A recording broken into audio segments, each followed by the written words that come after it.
नमस्कार दोस्तों, कैसे आप सब। उम्मीद है आप सब अच्छे होंगे, अच्छे रहना। तो दोस्तों, जैसा कि आप सबको पता है कि हमारा अभियान चला हुआ है म्हारा सांसद मनोहर लाल। म्हारा सांसद मनोहर लाल अभियान के तहत आज हम पहुंचे हैं करनाल में। और करनाल में आज हमारे बीच में हैं हरियाणा जो सफाई कर्मचारी आयोग है उनके माननीय उपाध्यक्ष हैं आजाद सिंह जी। और आजाद सिंह जी बड़े लंबे समय से पत्रकार रहे हैं। पत्रकारिता में इनकी बहुत अच्छी पकड़ है। बहुत ही सिंसियर और बहुत ही ईमानदार पत्रकारिता का इन्होंने परिचय दिया है। और हमारे बीच में ही खुर्शीद आलम जी भी हैं। खुर्शीद आलम जी भी पेशे से पत्रकार हैं और बड़े लंबे समय से वो पत्रकारिता करते रहे हैं। और अभी भाजपा में अल्पसंख्यक मोर्चा में आलम जी अपनी सेवाएं दे रहे हैं। तो आप सबका स्वागत है। तो आज हम जो हमारा राजनीतिक परिवेश है आज का उस पर चर्चा करेंगे। उस पर चर्चा करने के लिए हम आजाद जी से आज कुछ सवालों का जवाब लेना चाहेंगे और उम्मीद है आजाद जी बहुत अच्छे से हमें मार्गदर्शन भी करेंगे हमारा। तो हमारा जैसे आजाद जी, हमारा एक सबसे पहला क्वेश्चन है, आप हमारे दर्शकों को बताएं कि भाजपा अपने जो 400 पार के नारे को कैसे पूरा करेगी और ये 400 पार का नारा क्यों भाजपा ने दिया। सबसे पहले तो आपका बहुत बहुत धन्यवाद करता हूं। मैं अपनी ओर से भी धन्यवाद करता हूं, भारतीय जनता पार्टी की ओर से भी धन्यवाद करता हूं, आपका भी धन्यवाद करता हूं, आपके चैनल का धन्यवाद करता हूं और आपके दर्शकों का धन्यवाद करता हूं। बहुत बहुत शुभकामनाएं आपको कि आपने ये मुहिम चलाई है।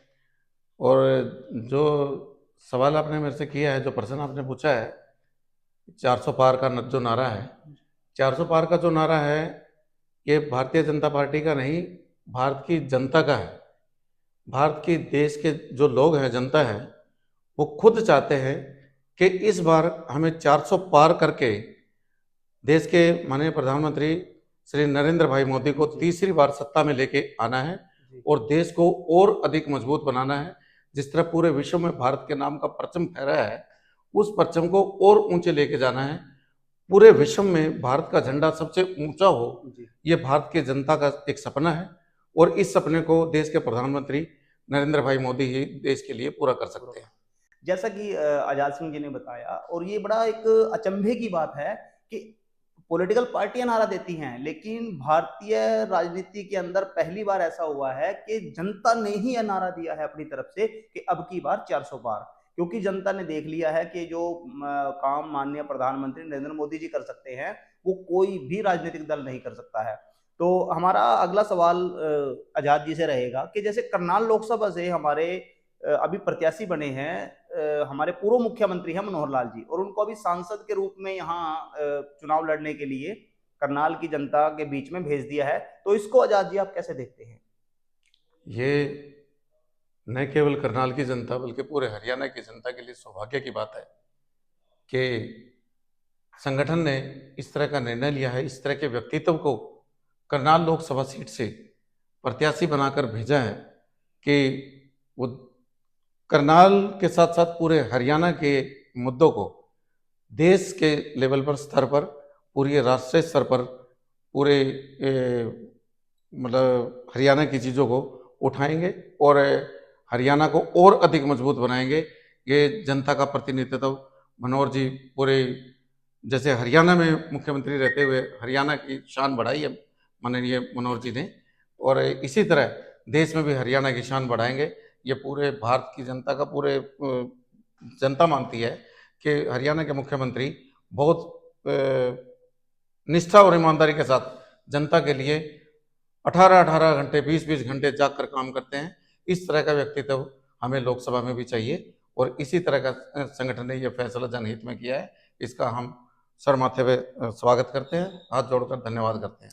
आजाद जी, जैसे हरियाणा में एक बड़ी चर्चा, बड़ी आम चर्चा है कि मनोहर लाल जी ने मुख्यमंत्री रहते हुए बिना खर्ची, बिना पर्ची के जो काम किया है उसका लाभ लोकसभा चुनाव में कैसे मिलेगा। इस पर आपके क्या विचार है। ये पूरे हरियाणा की जनता के सामने ये मुद्दा आ चुका है कि 9.5 साल की जो मनोहर जी की सरकार रही है, इस मनोहर जी की सरकार में एक भी पर्ची, एक भी खर्ची का कोई नाम कहीं से नहीं आया। और न केवल पूरा हरियाणा बल्कि ये पूरे भारत में एक मिसाल कायम हुई है कि हरियाणा में बिना पैसे के, बिना खर्ची के, बिना पर्ची के नौकरियां मिल रही हैं। जबकि इससे पहले का जो शासन रहा है, वो किसी का भी रहा हो, आप सबको, पूरे हरियाणा की जनता को पता है वो किस तरह का शासन रहा है। लोग कैसे त्राही त्राही करते थे, गरीबों के बच्चे नौकरी नहीं लग पाते थे। आज उस गरीब के घर में नौकरी मिली है, उस गरीब के घर में चांदना हुआ है, रोशनी फैली है, जी। रोशनी की एक किरण आई है, जो रोजगार बच्चे अपनी मेरिट के आधार पर जिनका सिलेक्शन हुआ है, जिनका चयन हुआ है, और अभी भी कुछ लोगों का अभी भी हुआ है चयन। सब के गरीब से गरीब कितने परिवारों को हम जानते हैं जिनके घर में सुबह भोजन बनता था तो शाम को भोजन बनने की शायद गुंजाइश नहीं थी। उन परिवारों को इस नीति के माध्यम से, मनोहर जी की नीति के माध्यम से, न केवल उनका घर परिवार मनोहर हुआ है, बल्कि पूरा हरियाणा मनोहर हुआ है।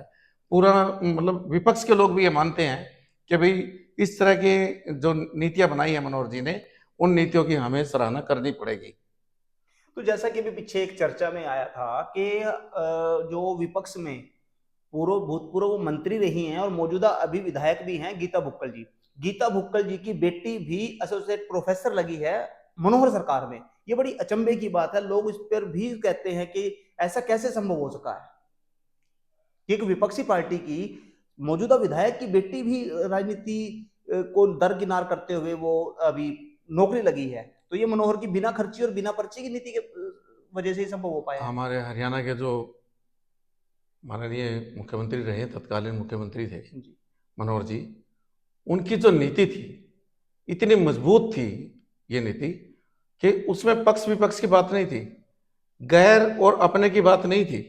उसमें सिर्फ मेरिट की बात है कि जो बच्चे योग्य हैं वो किसी भी पद के लिए हैं, चाहे वो छोटे से छोटा पद है, चतुर्थ श्रेणी का है, चाहे वो ऊपर के लेवल का पद है, 1 क्लास अधिकारी का पद है, जो योग्य है उनका योग्य का सिलेक्शन हुआ है, चयन हुआ है।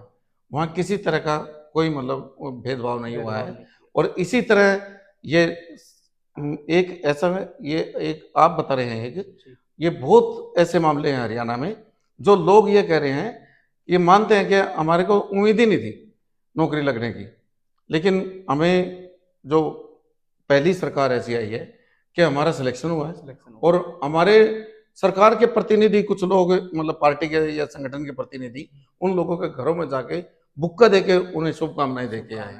ये पहली सरकार ऐसी देश में हमने देखी है और लोगों ने भी देखी है। हरियाणा के लोगों ने इसका बहुत बहुत धन्यवाद किया माननीय मनोहर जी का।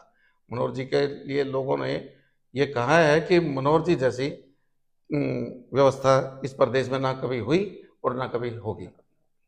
तो जैसा कि सबको पता है कि हरियाणा में पूर्व मुख्यमंत्री, भूतपूर्व निवर्तमान मुख्यमंत्री मनोहर लाल जी ने हरियाणा एक हरियाणवी एक ये मुहिम चलाई है और पूरा देश में इस चीज का चर्चा है। इसको आप कैसे देखते हैं कि हरियाणा एक हरियाणवी एक, आखिर स्कीम क्या है?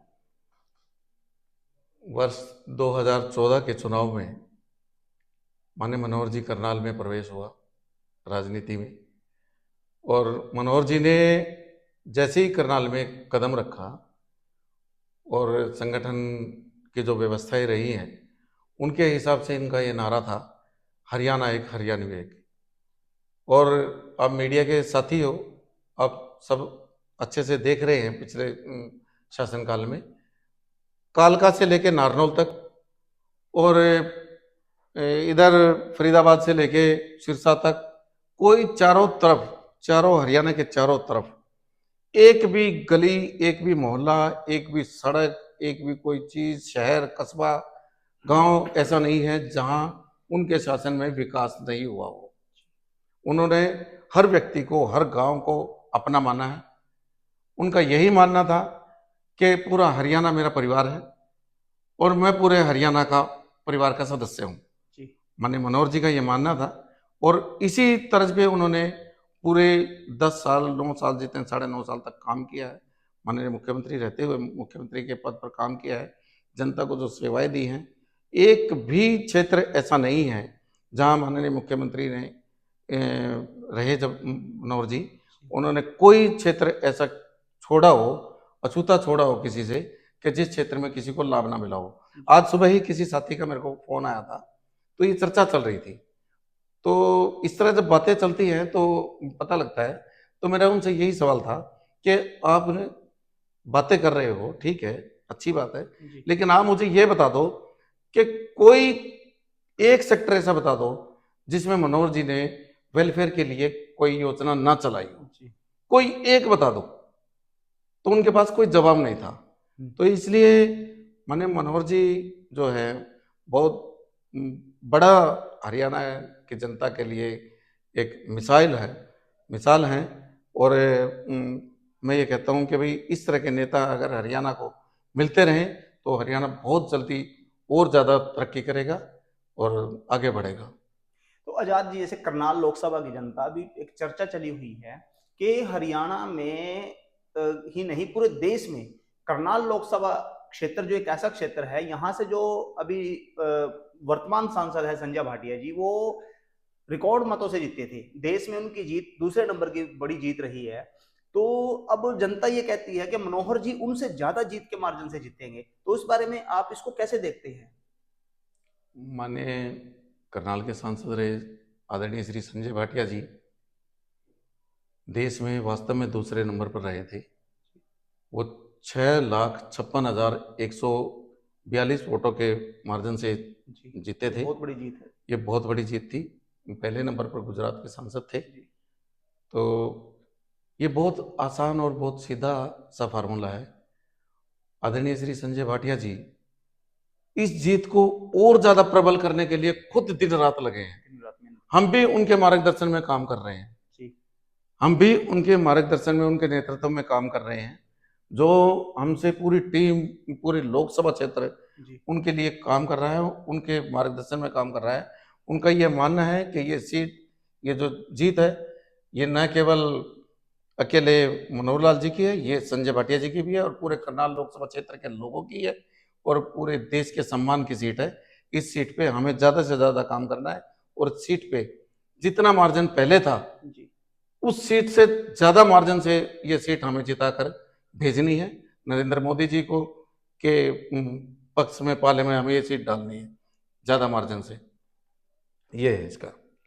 तो जैसा कि अभी आजाद जी हमारे बीच में उपस्थित हैं और आजाद जी ने बताया पूरा एक पूरे देसी स्टाइल में पूरा एक फॉर्मूला बता दिया है कि किस प्रकार से जो जनता ने नारा दिया है अब की बार 400 पार।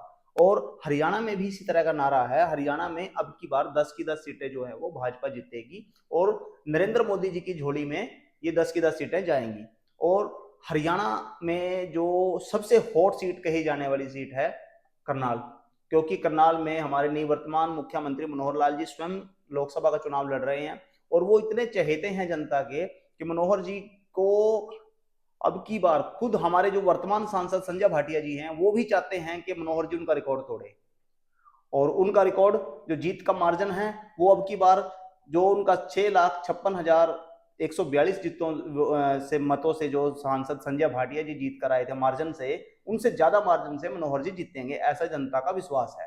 तो ठीक है दोस्तों, आपको फिर मिलते हैं किसी वीडियो में। अगर आपको ये वीडियो अच्छी लगी तो प्लीज इसे लाइक करें। मेरे चैनल पर आप नए हैं, मेरे चैनल को सब्सक्राइब करें। आपको फिर मिलते हैं किसी वीडियो में। तब तक के लिए जय हिंद, जय भारत, वंदे मातरम। आपका बहुत बहुत धन्यवाद।